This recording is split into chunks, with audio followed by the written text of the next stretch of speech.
Perundungan adalah masalah serius yang perlu ditangani bersama. Dampak perundungan tidak hanya terjadi pada korban, namun juga pelaku. Seseorang yang sejak dini sering melakukan perundungan, jika terus dibiarkan, rawan bertindak kriminal saat dewasa. Saat menjadi narasumber dalam acara gelar wicara tentang bahaya dan dampak perundungan di kalangan remaja di Sampit beberapa waktu yang lalu.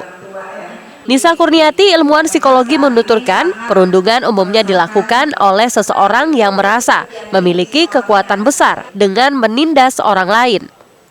Hal itu biasanya menimbulkan kepuasan tersendiri bagi pelaku. Untuk itu, pelaku perundungan perlu mendapat pendampingan. Sebab jika sejak dini seseorang terbiasa melakukan perundungan, maka ada potensi orang tersebut akan melakukan tindak kriminal lainnya ketika sudah dewasa. Begitu juga dengan korban, jika tidak mendapat penanganan secara baik, ia akan mengalami trauma berkepanjangan. Terlebih jika orang tersebut merupakan korban perundungan fisik. Yang pasti kalau untuk pelaku, karena kalau dia dari dini sudah sering melakukan bullying, ini bisa jadi bibit-bibit pelaku kriminal ke depannya. Kalau tidak ada penyelesaian, kalau tidak ditangani dengan baik untuk pelaku, dan untuk korban sendiri akan terjadi trauma yang sangat mendalam yang akan mempengaruhi kualitas hidup ke depannya.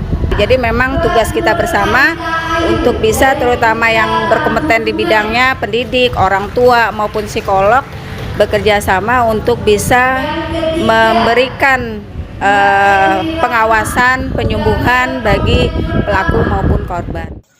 Sementara narasumber lain, Ludia Swastika Rumengan, selaku psikolog pendidikan yang juga guru bimbingan konseling, mengatakan perundungan di kalangan pelajar umumnya terjadi akibat ketidakcocokan dalam bergaul.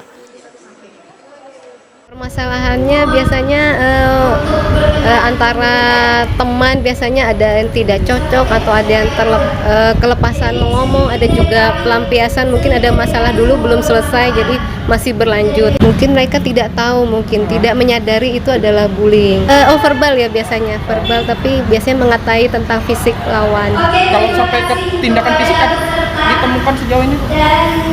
Biasanya mereka jarang melapor seperti itu. Ya. Kenapa itu? Takut kan? Mungkin takut ditindas lagi. Ironisnya, karena takut semakin ditekan, banyak korban perundungan yang tidak berani melapor. Dengan dilaksanakannya gelar wicara tentang perundungan ini, diharapkan perundungan di Kota Waringin Timur, khususnya di kalangan remaja, tidak lagi terjadi. Dari Sampit, Ririn Binti dan Mashud Badarudin melaporkan.